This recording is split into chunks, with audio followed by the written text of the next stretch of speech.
TikTok is taking over the world of online video, but it's also taking over the world of online search. Let's look at how this not-so-humble Chinese app is destroying YouTube's business daddy.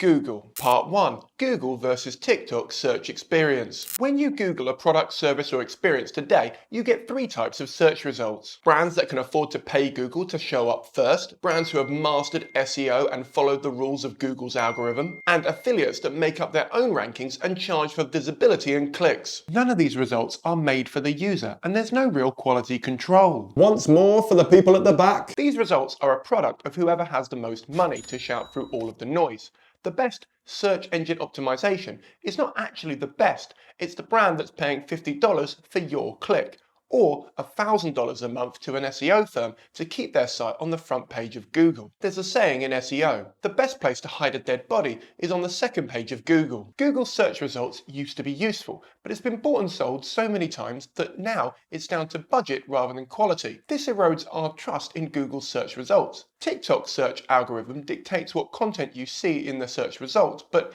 there are 2 key differences. Firstly, the experience is visually engaging, and increasingly Gen Z people say they prefer to learn from visuals over text. And secondly, the search results are socially validated. This isn't something Google can compete with, and don't bring up Google Plus because that isn't relevant here. Part 2. Gen Z. Gen Z, or Zoomers, also known as children, are broadly defined as people born between 1997 and 2012. A recent study by Credit Karma shows that more than half of Gen Z who want personal finance advice go to TikTok. According to TikTok themselves, 60% of their users are Gen Z. TikTok has quite literally become Gen Z's newest search engine and trusted source of information. Let's search for places to eat in Edinburgh on Google and TikTok. Which catches your eye more? And which makes you want to click? And most importantly, which links do you trust most? This advert or this human being? Let's try another one. If we search for doggy donut neck braces, which of these links are you gonna click? Dance on me, oh. Simon, What? do. Oh, sorry. It's really addictive. TikTok's algorithm mixes what's useful with what's viral. Part 3. TikTok's algorithm. TikTok is surprisingly open and honest about how their algorithm works. When you post a video, TikTok takes all the information you've given it, from the captions to the subtitles to the hashtags and even your location and time of day. And then it finds a small audience for it. If it does well with them, TikTok will show the video to more people. TikTok measures well by the complete watches, likes, comments and shares, in that order. It then finds other TikTok users who are falling down the same rabbit hole as you and shows it to more and more of them until it stops getting views, at which point you stop getting views until people start searching for that topic again. What I saw as shit green screening and bad lip syncing, Gen Z viewed as authentic, unfiltered and relatable content. Google is no longer the place that young people discover brands.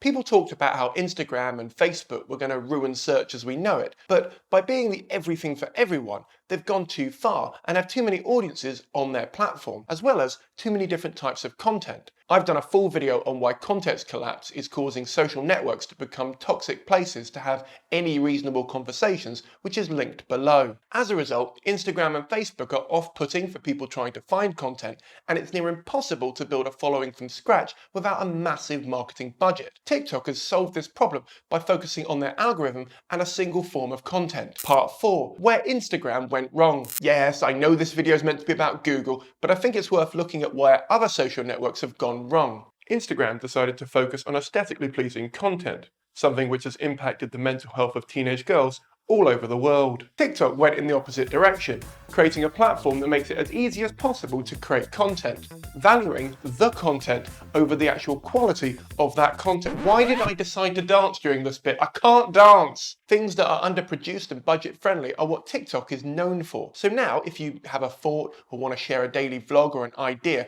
you can do so without having to set up the lights, green screen, teleprompter, and everything else that goes into something that you would want to put on YouTube. I felt this. I've not uploaded to Instagram since 2013, as even back then I thought, I don't really care about sharing my meals, I haven't got the body for bikini pics, and there's enough photos of sunsets out there, you don't really need mine. 2022 though, is all about authenticity, baby. Part 5. What's next? Google is now indexing TikToks and Instagram posts to try and pull back some of that traffic, but this didn't work when they indexed tweets, so I don't think it's going to do much now. Because even if you do discover a TikTok that answers your question, you're likely to fall down a rabbit hole and actually stay on TikTok. So it's just delaying the inevitable. So now let's look at YouTube. I fucking love YouTube. I grew up with it, and I watch more of it than I do TV. But even I can't deny the power of TikTok. As much as people love to watch longer videos on YouTube, it's hard as hell to gain trust as a small creator. Believe me. And I'm the same. If a channel with 5 subscribers wants me to watch a 20-minute video, I'm out. It could be great, but I just don't trust it. TikTok, until very recently, only let you upload 15 to 60-second videos, stack-size content. But it would be wrong to dismiss TikTok as a place where accountants dance and people share tips on how to cook pasta. It's now a massive learning tool, although some of the information is as dodgy as finding out that your new boyfriend has 2 mobile phones and he won't let you look at one of them. Just look at the numbers on these hashtags. LearnTalk, 3.5 billion views. MoneyTalk, 11.7 billion views. BookTalk, 44 billion views. BusinessTalk, 290 billion views. And those numbers have dramatically changed since I filmed this. Given the debt people fall into going to college or uni, and the fact that most jobs don't need a degree, they just require one, Gen Z are asking the question, why am I getting $20,000 into debt when I can learn the thing on TikTok? It's the same way that my generation joked about learning everything from Wikipedia while at uni. YouTube has launched Shorts, but that isn't really helping anyone. Sure, it's a top priority for them, and you can tell that by the pride of place they put the button in the app. But a real way YouTube could help fight back against TikTok is by pushing smaller creators. Maybe split up the trending page by the number of subscribers so you, the viewer, could discover new creators. You know, help build up the next generation of people creating stuff for your platform, rather than destroying the attention span of the current audience. According to Alphabet, YouTube Shorts grew to 6.5 billion daily views after their US release in March 2021. In July 2021, YouTube Shorts became available in more than 100 countries worldwide and surpassed an average of 15 billion daily views. Sounds good, right? But all PR does. Personally, I'm less interested in vanity figures and more interested in how long people are browsing YouTube Shorts. TikTok claims that 52 minutes a day are spent on their short videos. So if we assume that the average length of a video is 30 seconds, that's trillions of views. Because anyone could accidentally hit the button in the YouTube app and just watch 1 or 2.